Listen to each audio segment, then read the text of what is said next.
दरम्यान वाशीमधील अंगावरती घेतलेल्या गुलालाचा अपमान करू नका, अन्यथा विधानसभा निवडणुकीमध्ये गुलाल रुसेल असा इशारा जरांगेंनी सरकारला दिला। मराठा समाजाला आरक्षण देणं 13 तारखेपर्यंत सरकारला बंधनकारक आहे असंही जरांगे म्हणाले। तर जरांगेंच्या पारावरच्या गप्पा आहेत, त्यांनी आरक्षण नीट समजून घ्यावं असं हाकेंनी म्हटलंय।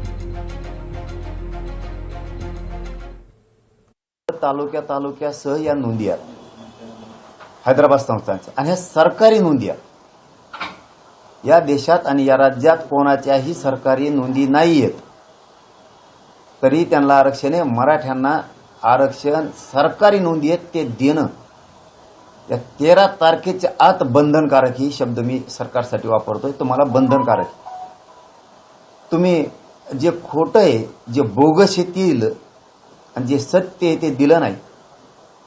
त्यामुळे तुम्हाला माझे हात जोडून विनंती आहे, या प्रेसच्या माध्यमातून आपण खूपच स्पष्टपणानं सरकार म्हणून बोलणं आता गरजेचं आहे। सरकारी नोंदी मराठवाड्यातल्या मराठ्यांच्या ते घेणं गरजेचं आहे। सातारा संस्थांच्या ज्या नोंदी आहेत त्या सरकारी आहेत त्याही घेणं गरजेचं आहे। पश्चिम महाराष्ट्रातल्या मराठ्यांना ते कामाला येतील। ब्रिटिशकालीन बॉम्बे गॅजेट हेही घेणं सरकारला गरजेचं आहे, म्हणजे तिकडचा सगळा प्रदेश ह्या आरक्षणाच्या खाली येतो। ह्या सरकारी नोंदी आहेत, ह्या नाही ना करू शकत तुम्ही। कोणी आडवा आला तरी पण, कोणी आंदोलन केलं म्हणून सरकारी नोंदी जर तुम्ही थांबवणार असाल तर सरकारच अस्तित्वात आहे का नाही याचा विचार महाराष्ट्रासह देशातल्या जनतेला विचार करावा लागणार। पण आमच्या टाटामधलं जे आता 3.5% रिझर्वेशन आहे, आता आमची मुलं कुठेतरी शिक्षक होत आहेत, कुठेतरी नोकऱ्यामध्ये जायला लागलेले आहेत। त्या लोकांची कॉल येत आहेत रात्रंदिवस।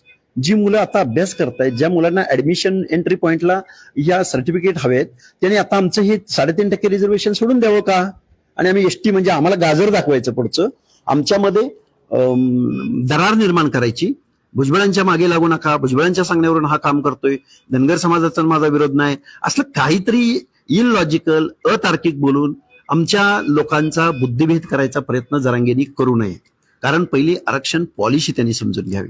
जी गोष्ट कधी मिळणारच नाही, मी लायकी वगैरे मी कायम का म्हणतो तुमची लायकी नाही, जी गोष्ट आडातच नाही ती पोहऱ्यात येणार कुठून?